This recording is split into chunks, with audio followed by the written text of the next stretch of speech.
The ACN podcast is made possible thanks to the generosity of our listeners and sponsors, including the Agile Alliance. As a nonprofit membership organization, the Agile Alliance is an excellent resource to help you along your Agile journey. To learn more about the Agile Alliance and our other sponsors, as well as how you can become a sponsor or supporter of our show, please visit acnpodcast.org for more information. And thank you for your support.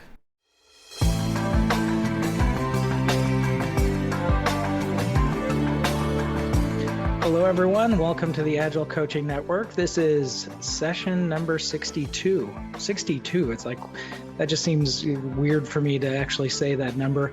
It's even weirder to think that this is the end of the year. And I hope that you all have a great set of holidays coming up.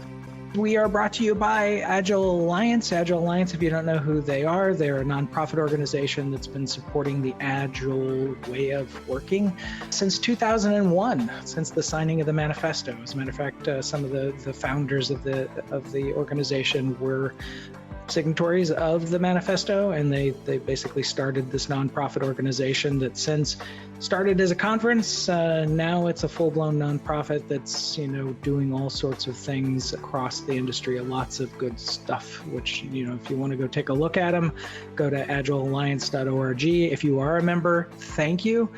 COVID has been tough for us for the last couple of years. One of our primary sources of income has been the big conference and events that we go off and do in person. Unfortunately, as you know, that hasn't been possible because of COVID. But if you want to spend your $49, it's a good cause. It helps to fund the programs that we are currently stewarding. And we would also appreciate you being a member because you get to join a great network of people that will help you with your Agile adoption. I'm joined by a set of regulars. These are people who have donated their time to this. Jorg, Hendrik are here today, and also Deanna. Shauna, I'm not sure if she's here yet. She might not be here this month due to other things that she's got going. All of these people are busy, and I really do appreciate their contributions of making every episode possible. They help get the conversation going. They also help to, I think, just add some really great contrast to the topics that we bring up here. So to kick off today's discussion, there was a couple of things, as I go through my month, I ran across several organizations that had attempted an Agile transformation. And they attempted it from a starting point of where I think most organizations start from, which is the organization was mostly hierarchical, top-down management type of style, and they were trying to go insert Agile practices into it. And in the two cases that I got exposed to, these were organizations that suddenly woke up and said, we just have to go run really quick to becoming an Agile organization. And really stepping from a hierarchy to a full-blown Scrum structure to, everything just mixing up to the point where they were saying that, well, we didn't need as many managers, we didn't need as many, sort of support personnel. We can arrange in this, the ideal scenario of the Scrum of Scrums, and we can adopt these frameworks, and we will, things will be nirvana, and, world peace will ensue.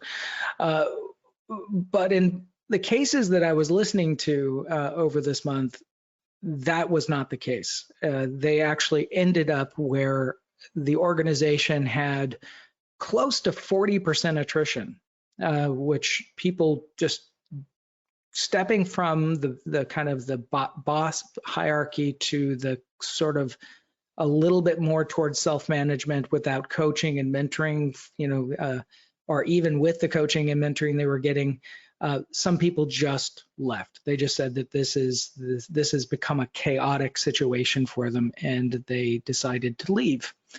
And this is just, I'm setting up the conversation here, but when we go from strict hierarchies And you've seen these types of models before where they've shown that the boss is, the leader, and then the second one is where the leader jumps in and is help pulling the crew along. And I threw in a third one here, which is, the engineers, self-managed, within boundaries, pushing the business forward all the way to the full extreme, which is no structures whatsoever, and just chaos within the organization itself. And I know Agile, from having done it for a number of years, it lies sort of in the middle of this spectrum, which is, we do have goals that are set in for the organization and for the overall business, and we manage within boundaries. And sometimes that's self-managed, and other times there's still managers involved into the equation. So the question that I have is fully agile companies, is this possible? So having heard those scenarios with companies that made drastic attempts of just adopting something completely new, like I opened up the conversation with, have there been your exposure to different companies, ones that have been fully successful at doing that? Is it possible? The second question is hierarchy, though, still needed somewhere in these structures, some sort of organization that's necessary versus full self-organization, especially in larger entities? And then what just doesn't work? What in your mind as Agile coaches just does not work, and as a pattern, as people have said before, just stop doing that. We need to stop doing that. So to kick off the conversation, Deanna, did you want to kick us off on this? How's everybody today? I hope you're all doing well. Looking forward to the weekend. Fully agile companies. I think there is in physics, there is this idea that hierarchy is always present. However, the positions in the hierarchy are not always held by the same parts of the system. And so there's always some folks, for human systems, there's always some folks that are going to be taking the lead, making certain kinds of decisions and so on, but it may not always be the same folks. And I think that's one of the things that we don't think about when we think about fully agile companies. I have seen some companies that have come pretty close to being fully agile, and what they have done differently is they start by preparing leaders and managers for what their role is going to be, where they're going to maybe let go a little more slowly, where they're going to need to let go entirely, how their jobs are going to look different, and help them get some comfort with that role of being enablers instead of directors, and then start with the teams. Where I have seen it just not working is where it's all about the teams, and whether they're software development teams or other kinds of teams in the organization, but there really has been no preparation for the people who create the environment for those teams to work in. There's been no preparation for them to do the job they need to do. And so that's one of the main patterns that I see when companies say they want to go agile. Presumably the leaders want the benefits of going agile, but they just don't make the turn. And then, for all the folks in the company who were naysayers or whatever, now they've got an excuse for "I told you so," and then chaos ensues, because there are always still the people who are still trying to make it work, and then the people who are like, no, let's just give this up. It's not working at all. The people are still confused about their roles. It's a thing that kind of disorder, in the middle of the Knevens model. That kind of disorder is what we want to avoid, and stay more conscious about what's going on and what our directions are. And when I've seen companies do that, then I've seen them become, adequately agile. I mean, you know, from me, my point of view with the Agile Fluency model, fully Agile can look different in different places, right? The different needs for different kinds of teams and so on. But are we getting the benefits we hoped we would get? Are we creating a workplace where people are more engaged and enjoy their work and feel psychologically safe, and where customers are getting the value that they need? That's fully Agile, right? Those are the outcomes that we're looking for from Agile. And so it's possible. Sorry, I went on. That's okay. No, before I bring Hendrik and Jorgen to this, I just wanted to ask, kind of in contrast to what you're just saying, is, you know, sort of the analogy that I open up too many cans of soup and I can't consume it all, and you know, it just spoils on the counter. Is part of what you're talking about just being mindful that maybe we're pushing too fast in the change? Or we're trying to do too much at once? Well, that can, people get impatient. They want it all at the same time. And depending on the kind of Agile environment you're wanting to create, that can take vastly different amounts of time. If you just want really simple Scrum teams that aren't doing a lot of advanced engineering practices, that aren't super responsible, maybe they're not building products that need to be very long lasting, you know, you can kind of get there much more quickly than when you want R&D teams who are thinking about the whole future of your company and your products for 3 years from now, and those kinds of things. That's a much more sophisticated, much more complex way of being Agile. It's often what's sold as Agile. But I think there are you can have different approaches for different situations, different kinds of products. You know, is it a long-lasting product? Is it embedded system in hardware? I mean, just so many nuances that we need to consider, and we need to take our time around that. I think Esther's book about the 7 rules for positive productive change, she talks about taking a much more stepped approach, and it's not so much a predictable approach as it is let's try this, let's see what happens, and now let's take our next step based on what we just saw happen. So it's more working with the emergent properties in the company.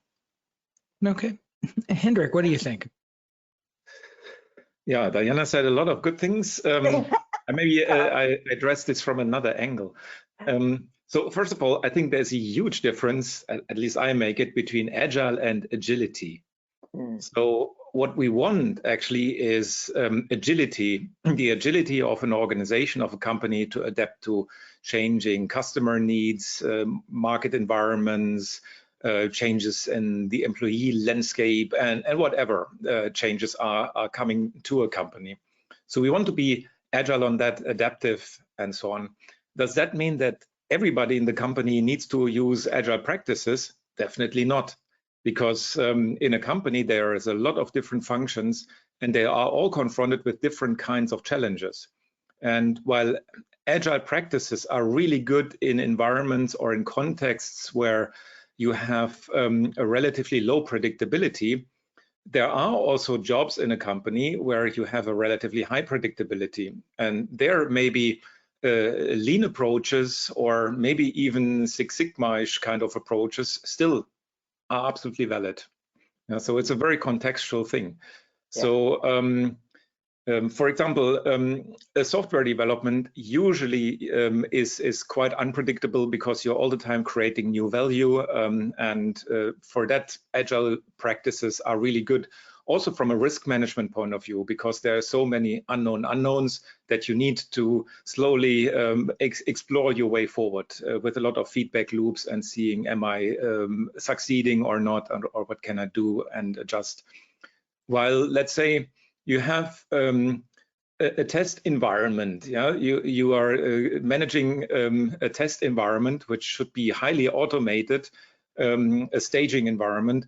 And that's, for me at least, a very lean environment, because you're trying to optimize stuff. Yeah? So there you want to have an environment that is continuously available and that you're continuously optimizing. So that's, in that sense, I would say absolutely agile companies is possible. Then what Diana said about the leadership and so on, is a hierarchy needed. I think also that hierarchies and hierarchies, the question is not whether we have a hierarchy or not, because a hierarchy is just an ordering principle, and often hierarchies just emerge. When you have a team larger than 6 people, usually you start getting a leader, and then when you have several teams that need to be orchestrated, usually a hierarchy emerges out of that. And there's nothing bad with it. The question is, who is empowered now? Are the leaders empowered, or are the people that are in the team empowered? So I think there are companies who have succeeded in, on the one side, having all the benefits of a hierarchy as a structuring principle, but also the benefit of keeping the people empowered. So that's a bit my take on this question. So one thing to just ask, and as you said, that hierarchies come into existence on their own in this case. What about politics? The political system, because I see that in most companies, even with small groups of people, they can become politically charged. Yeah. And what is your take on that? I mean, we're all human beings. This is psychology, and in that sense, these are phenomena that are just emerging. And then the question is whether the people, the human system, the people that form the human system in a company, how they cope with this emergence of maybe some political agendas. So it's what people are tolerating and what they are not tolerating. And there actually, I think in many companies, we have leaders and a management hierarchy that is also often shepherding the company culture, that is trying to avoid that toxic, you could say, politics are emerging, and often very much supported by the people. Mm-hmm. Thank you for that. Jorg, what's your contrast on this? And I know that you're not used to political systems in companies, right? I'm not enjoying them, but I've suffered under them. So I would say, no, that's not a problem. But I don't like it. That's where you're absolutely right. I don't like that political game. But my take on that one is lots of people go out every weekend and watch sports and look for competition.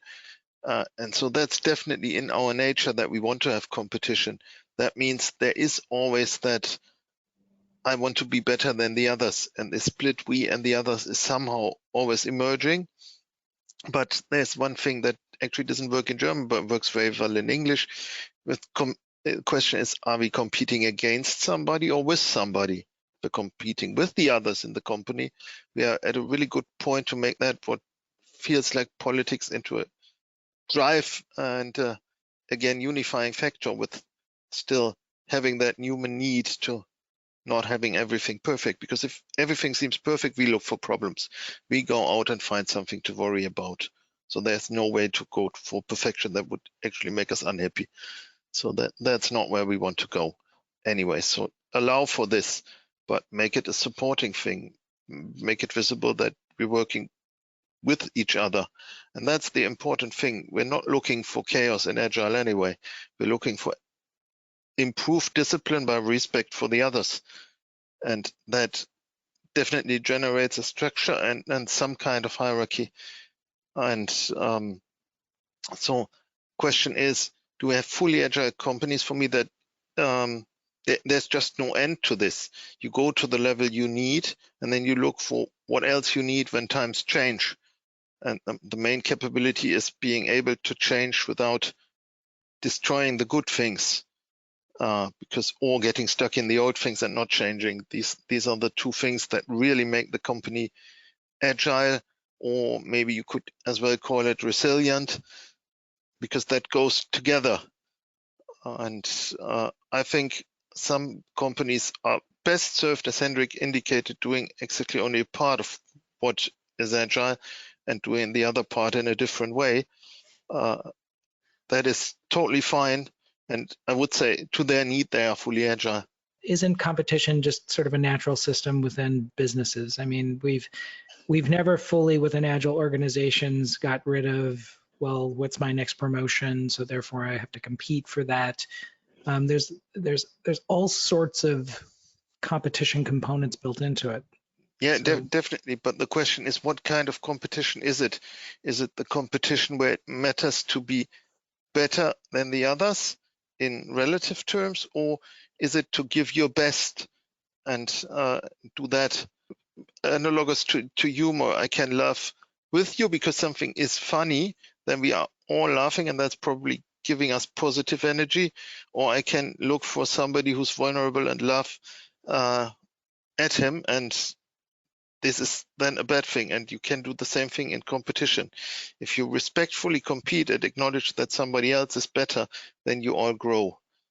And that is the kind of thing that we should try to foster in that regard. We can't do away with competition. That's not what I'm trying to say. Competition is always there in one form or the other. And people compete for different things. Some are competing for technical excellence, some for attention, whatever, and bring them to the place in the company where that matters.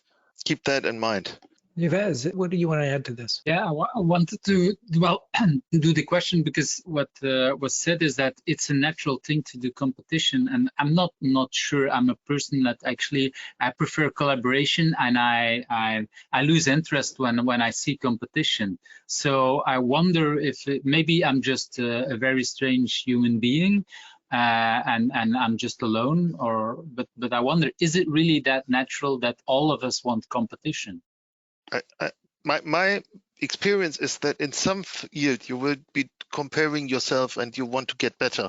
You might even be competing with yourself, learning, because otherwise you would be rather stagnant and always, actually you might even be competing for harmony, which again, whenever you try to improve something, there is a kind of energy there that I would in a way could competing. Competing is not beating the other guy.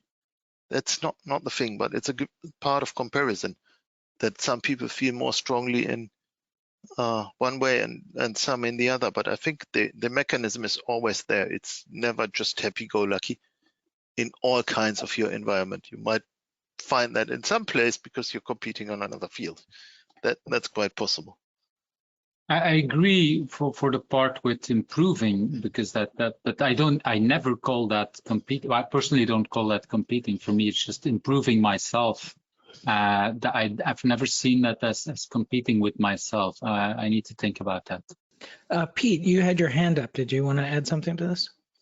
Yeah, I think there's something interesting going on. I think the question about competition and healthy competition and whatnot, I think there's two different levels in there. And that one is that if you think, like a rugby match, a non-professional club rugby match, for example, you're going to play a friendly, you beat the daylights out of each other all over the pitch, all up and down, and you get done and everybody gets together and arms around each other and you're all buds. There's one level, and that happens in the workplace when you get people who are striving against each other with the intent of improving the entire organization. And competition isn't necessarily bad, and people are going to go, well, Pete, that's not really competition. And it's like, well, it might not be the typical I'm going to win, but it might set up a we will win situation. And I think that's something that a lot of people will tend to overlook. And if I can jump in for just another minute, Diana's opening comment about organizations and Agile described my current engagement almost to a fare thee well. It's like, yeah, we want to do this, but we don't want to do this. So well, I'm just going to go, this is enjoyable. Thank you. No problem. Thank you for that. It's kind of interesting because when you brought that up, I just had a flashback. There was a meme that I tweeted not too long ago where it was sort of like Predator and Schwarzenegger basically in a death match, and then the next picture was them drinking a lovely beverage together. And I thought to myself, well, that was like my early days of architecture meetings, which was we definitely were all in there. If you were an outsider looking in, it looked like an argument. But reality was we were talking about the problem space. And we all walked out of that the whole thing as friends. So yeah, there was a competition of ideas. And I think in all businesses, there's a competition of ideas, and hierarchies are kind of interesting from that standpoint, which is sometimes those become the arbiters of the decision. So, you know, the reason why we had hierarchies is so that if we use whatever mechanism to reach a decision to move forward, sometimes we need the arbiter in there to say, pick one, you know. In us organizing work itself, I think, is taking somebody from a full hierarchical, I've been told what to do my entire career, and then plopping them into an agile team where everyone is not in that space. I've seen those teams just freeze, which is kind of amazing. The panel want to add anything else extra to this? I have maybe one more thought on this, and that relates to, I think there's also cultural dimension when it comes to how should we say, competing. We had recently a discussion in our company about reward and recognition and so on. And an interesting thing that emerged out of that conversation was that in different cultures, recognition and reward are perceived very differently. For example, a Swedish person when we give a recognition to someone, a Swedish colleague might more tend to think like, oh, is this fair? Haven't I have also worked hard, so why have I not got this? So that's a bit like the tendency of a Swede, maybe, while a person from India maybe has more the tendency to, oh, this person got the reward. What does this person do that I can copy? So next time I can get the recognition. So we have effects like this as well. So this is actually a mess when you are in an international company, because there are different viewpoints on this subject. Right. I had to become, as a US based director at a company, I had to become very versed in what the cultural tendencies were for those team members that were in other countries, just for that very reason, because stepping into the space of, in bringing this into the Agile space, implementing Agile in the Norwegian countries was actually an easier thing, because they had already been used to and were already comfortable with the dynamics of we work as a team, versus where we get into other nations where the tendency could be more an individualist theme. And that individualist theme of competition, of I've always worked my entire career trying to get to that next level, and then suddenly you pull the levels out from underneath me. Now what do? My whole game has been trying to go work levels, and now there's no levels, and we have a flatter hierarchy and less positions where I could go and step into a power position. And that's those tend to also cause attrition within certain companies. How about Deanna, New York? Do you have anything else you want to add to this? The one thing I'd like to add is just a reminder about that term fully agile is going to mean different things in different places. And we tend to want to think that there is one right way to be agile, but we've got to look at the outcomes. What outcomes are we looking for here? And are we getting the flexibility, like Jörg was saying, the resilience, the flexibility, the versatility, the customer value? Are we getting those things? And then we can judge whether we feel like our company is fully agile or not. It's not what set of practices do you use, or, you know, are you having a stand-up meeting every day? Although those things help, the good practices help, but they aren't what make a company agile. It's fitting it to purpose that makes it agile. Are you telling me that if I don't copy that one-page framework, that I was sold on, and that people are currently certifying everyone in my corporation for, that's not the formula. That's right. And the whole thing about, everybody wants to use the Spotify model now, to use one example. And people at Spotify are saying, no, we created that for a very specific context of, we make these kinds of products for these kinds of customers, and we need these kinds of teams, and that is most likely not going to fit your company, right?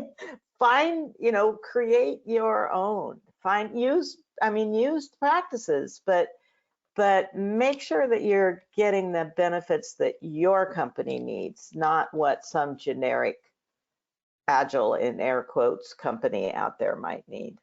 Looks like Mohammed put his hand up. Mohammed, what do you have? I just want to say, to have this complete agile conversion is a bit, it's not an easy work where the companies are adopted to this old traditional methodology. I'm new to Agile, so I haven't worked in Agile, but and it depends most of the time on the culture of the companies also. I have worked for almost 11 years in a PMT department of an MNC. Although it is an MNC, but the culture is, it's very hard to change from this traditional methodology to the Agile. So this is what I just want to say. It's most of the time it is the culture. When you people, you are in the USA, the culture there is, I think from the beginning, basically due to the software industries, maximum are located there. So the Agile methodology is popular there. But in other parts of the world, like I'm in Middle East here in Riyadh, so it's very difficult to adopt to these methodologies in the companies where it is a traditional methodology, this waterfall. This I just want to highlight it. Yeah, I think that's a good point, and I just wanted to just contrast that even in the U.S. or other parts of the country, there is difficulty as well. It's not. I have yet to see a model where a company can hold on to agility for a long period of time without some form of destabilization occur because of the things that we've highlighted. Thanks everyone for their comments on this particular topic. We're going to go ahead and pivot. We in the early days of the Agile Coaching Network got a lot of questions on metrics. So every time that we see a metric question kind of float up to the top of the Slido set, we sometimes get a little bit cringy because of just how many questions we have answered before in it. But since we haven't answered a metric question in a while, I wanted to go ahead and throw this one in. It kind of links to the other topic as well. So the question is what metrics should you monitor when doing an Agile transformation to measure transformation results for multiple teams and organizations? Deanna, do you want to kick us off again? My first response was not really. Oh, well, I can go to someone else if you want. Well, yeah. I mean, let's go to somebody else because I don't want to always be the stop doing that person. So let somebody else take the lead on that. I want to hear that thought about stop doing that. But okay, so Hendrik or Jörg, do either one of you want to step into the to the metric question? Give it a try, so Diana can rip apart what I'm saying. You see, we're already competing. No, actually, this is one of these $1 million questions, and so my experience with this is, first of all, when we started our Agile transformation, we came from an environment where we saw that the metrics we had before were driving behavior that we were not finding helpful. So, and then our biggest problem was what new metrics could we find that might be helpful that are not leading to non-helpful behaviors. And we were very cautious. So in the beginning, actually, we did not have too many metrics. We were, of course, more monitoring things like product quality, and stuff like this.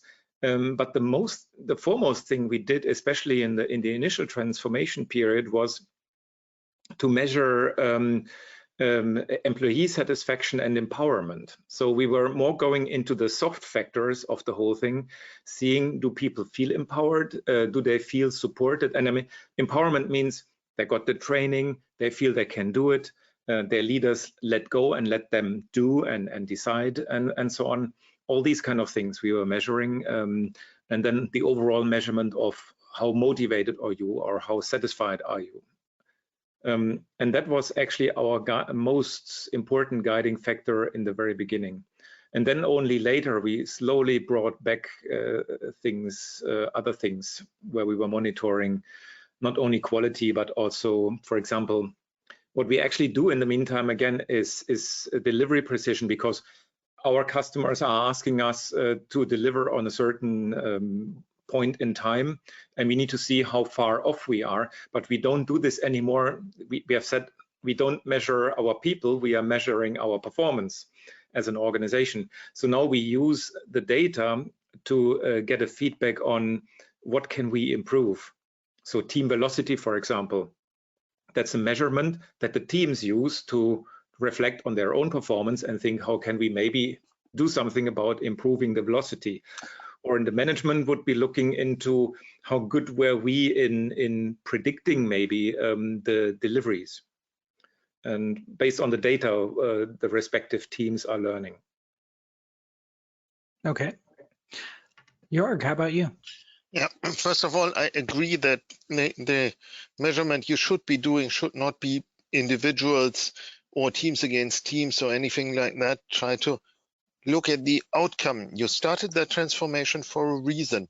And when you identify that reason, you probably had something in mind that you expect to change. Try to make that visible. So you have a starting point. You want to change something that's driving you. Is it making more sales? Whatever, measure that. If you get that improvement, then something has changed to the positive. And after that, try to really understand what your people are thinking. Use methods to listen, like maybe sense making, to get more information to certain questions, but start with what do you want? What's the question you have? Try to get an answer to that question with the appropriate method. Don't try to compete with other companies for getting the 10 on the agility scale. So before Deanna steps in and tells us all to just stop, I want to just throw in a couple of things that I've used before in the past. One thing is I came from a culture where we had way too many metrics, and my feeling is on metrics is that if we're not doing anything to change something, then stop measuring it, because we just notoriously had this stack of metrics that someone would go, oh, why isn't that number changing? Because nobody's working on that. No one's trying to make that difference. So therefore it's going to stay flat or at the number of where it's at. I've also, and Michelle actually put into the comments here, she said that, how about things like Net Promoter and other things to measure, sort of the customer relationship or people promoters of a particular team or a particular product. And I've used that as well. I've used Net Promoter and it has its flaws as a methodology, but I've used that as a mechanism to say, okay, well, are people, are they liking what we're producing? Are they liking us in the way that our teams are working? But the important part is that we had to set points in there where we looked at them and said, this is where we would take action if it gets below a particular number, versus, as I said in the past about just admiring the problem. Just if we admire the problem too much or just see that, oh, look, it's there and we're not taking any actions and it doesn't really have any relevance. So Deanna, go for it. Take us home on this. Well, I love the answers that people gave, and it is about my reaction is that so often organizations have already decided the metrics that they want to use before they've really, like as Jörg said, what is it you're trying to accomplish here? And how can we best measure that?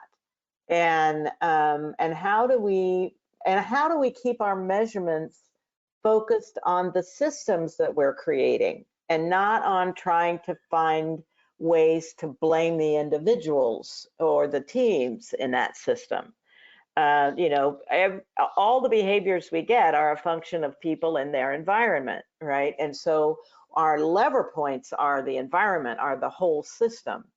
And so it's important that we're focusing our metrics in the right places. And this is where I get kind of heartsick, because so often people get wedded to things like, well, we're always going to throw Net Promoter Score at it, even when we know the flaws and or maybe we don't know them yet, but others have discovered the flaws and in the application of Net Promoter Score.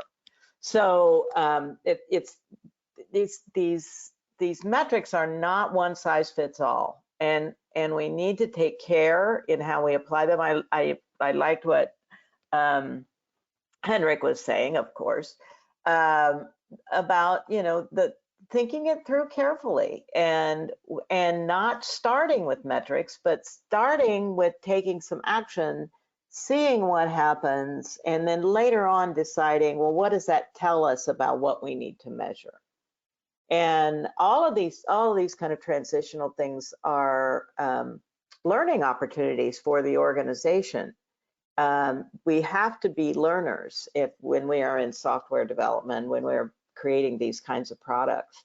And so, you know, what is going to help us learn?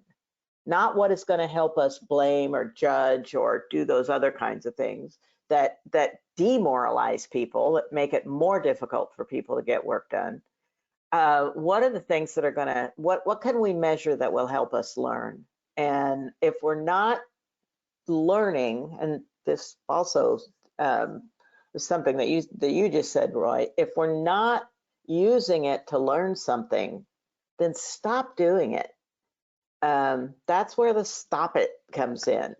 It's enormous energy that gets poured into using these metrics. Let's make sure we're using the absolute critical few that are going to tell us the most about what we want to learn. Right. And that's my rant about that. Yeah, and to your point there about using it, I did a real quick calculation on a whiteboard one time about how many hours were we spending creating metrics that nobody was reading. Yeah. And it literally turned out to be 5 people's worth of time for the year.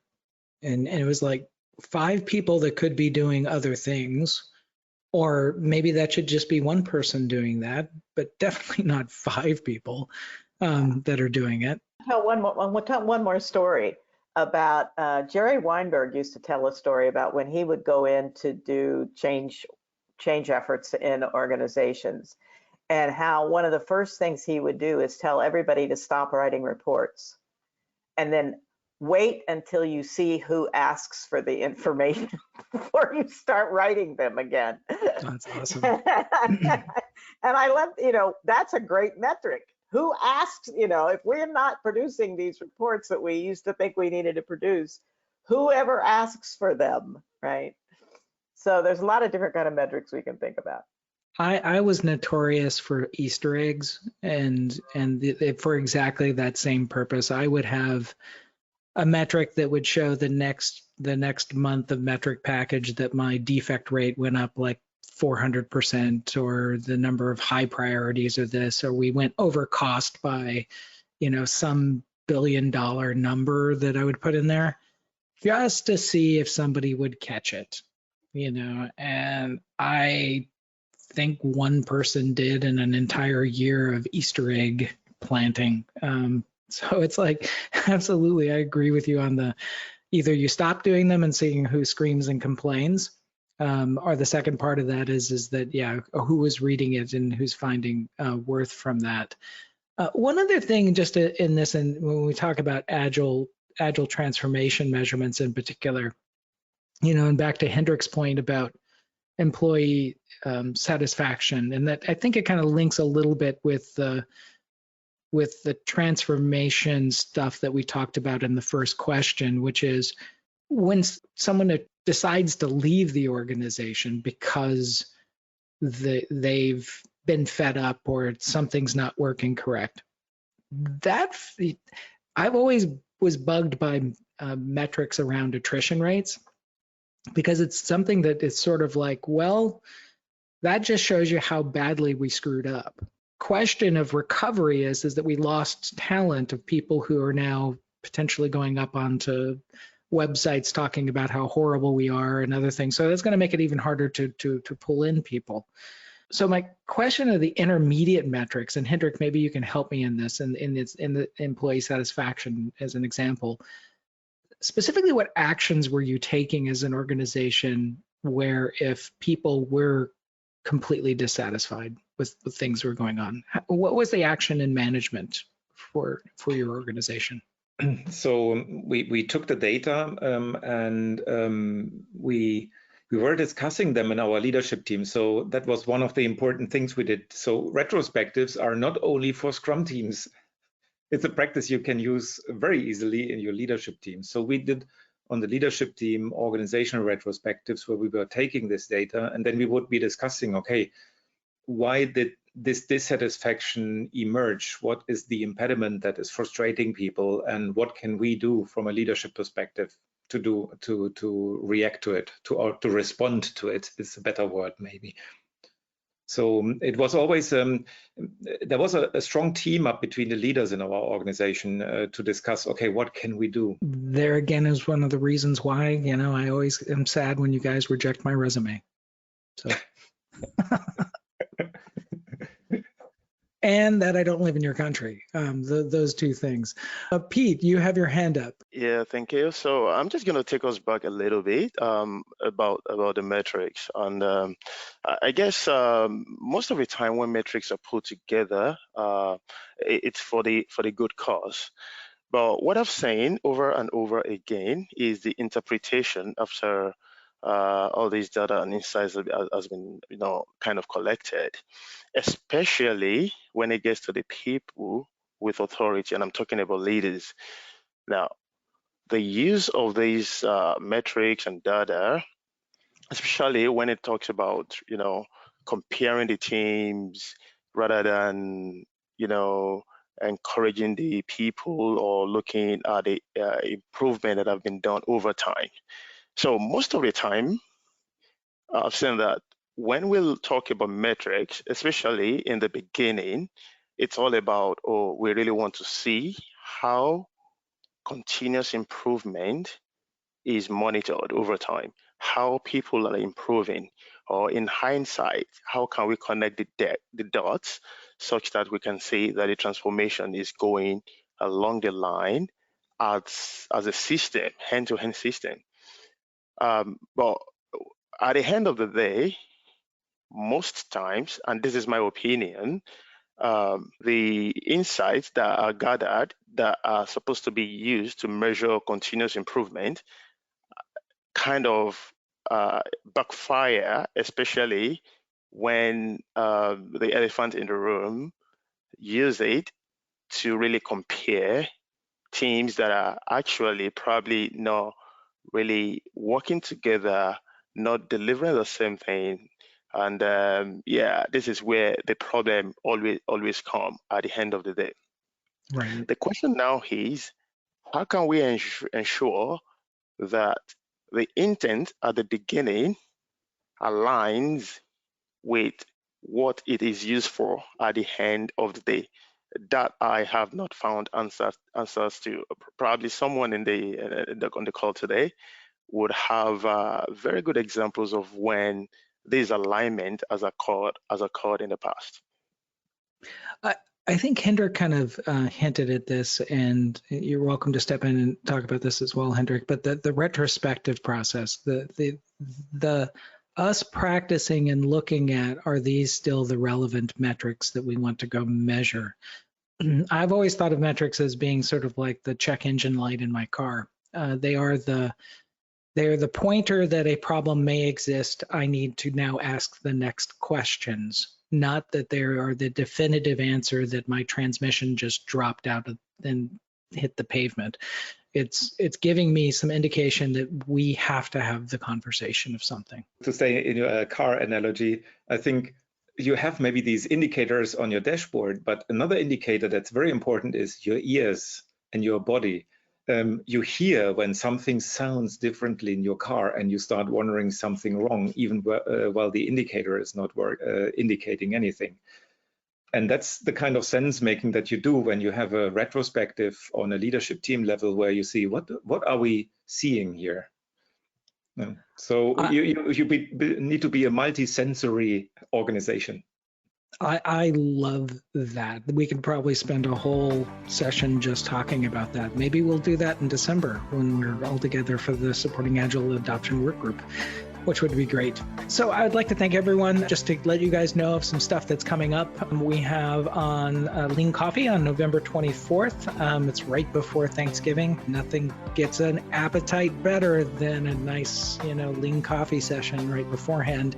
I hope you'll see you there. This is your opportunity to have more of a time box type of discussion. If you're a fan of lean coffee, this is a place to go. If you're new to lean coffee, never done it before, this is also a place to come and learn.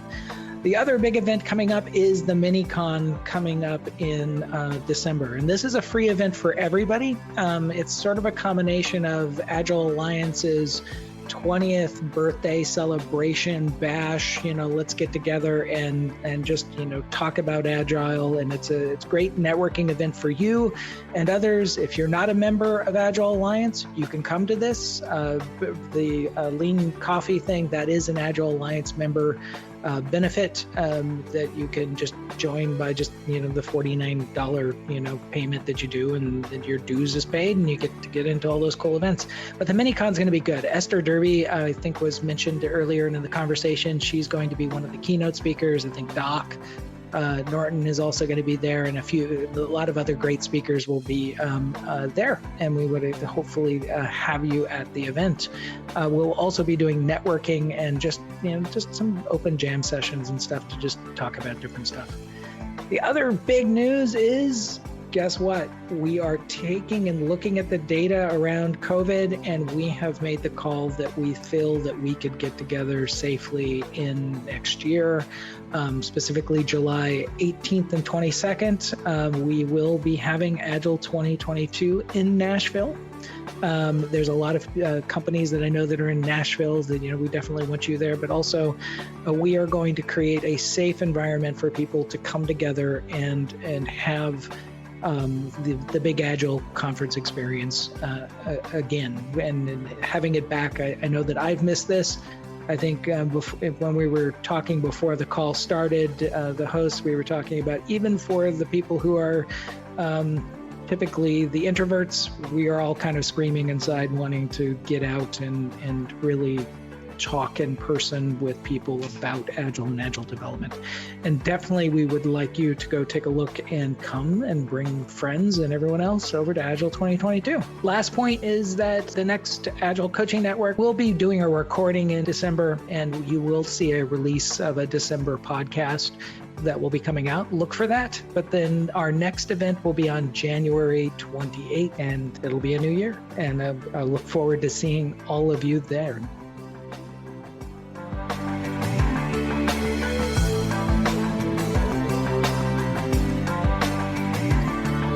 This podcast is provided by Agile Alliance for educational and informative purposes only. To find out more information about the member-supported Agile Alliance, please go to agilealliance.org to find out about more upcoming events, as well as different programs that are available to help you with your Agile journey.